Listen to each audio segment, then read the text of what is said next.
সভাপতি অথবা আমাদের স্যার সাংবাদিকদের সম্পর্কে আস্থা ইসলাম পর্যটন সম্পাদক আছি। আমি প্রথমেই যে বিষয়টি আপনাদের উপস্থাপন করতে চাই যে আমরা দেখেছি যে এসে দেখতে পাই। আমি জানি না কেন এই বিষয়ে আমাদের অনীহা। এখানে আমাদের সাংবাদিক নেতৃবৃন্দ রয়েছেন, দুজন সাংবাদিক নিহতের প্রতিবাদে আজকের এই বিক্ষোভ সমাবেশ। এই আহ্বান রেখে আমি আজকে আমার বক্তব্য শেষ করছি। ধন্যবাদ।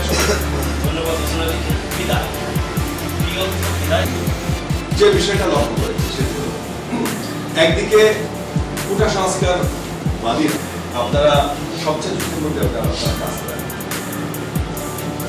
এই সময় বিভিন্ন রকম কথার মাধ্যমে উস্কানিমূলক বক্তব্যের মাধ্যমে যারা গুজব ছড়ানোর চেষ্টা করছেন, আমরা দেশে না আসে অথবা অন্য জায়গায় যার মেন্টালিটি সেই জিনিসটা যদি আমার উপরে চাপায়, তাই বর্তমান সরকারের আমলে আমরা তৎকালীন সাংবাদিকদের নিরাপত্তা ঝুঁকি রয়েছে। আমাদের রাষ্ট্রের একটি টেলিভিশন বিটিভির মতো একটি দেখতে পাচ্ছি যে কোটা সংস্কার আন্দোলন নামে 1 তারিখে জুলাই মাসের 1 তারিখ থেকে আন্দোলন শুরু হয় স্বাভাবিক। ঢাকাতে জাতীয় বিশ্ববিদ্যালয়, ঢাকা বিশ্ববিদ্যালয় তো আর দুটার জায়গায় নেই, ওদের মেন্টালিটিটা অন্য জায়গায়। তৎক্ষণাৎ আমি ওদের থ্রেট করে বলেছিলাম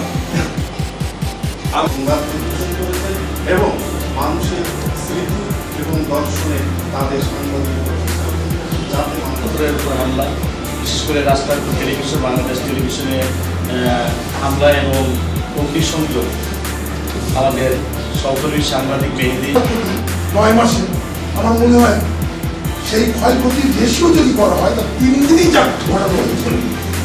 এটা সরকার বাতিল করেছিলেন, এটা পুনর্বহাল করে সরকার কি করলো, সঙ্গে সঙ্গে সুপ্রিম কোর্টের আপিল বিভাগে যাবে। সেখানে কি বললো, আপিল গুলো ওই হাইকোর্টের ওই আদেশ খারিজ, স্থগিত থাকে।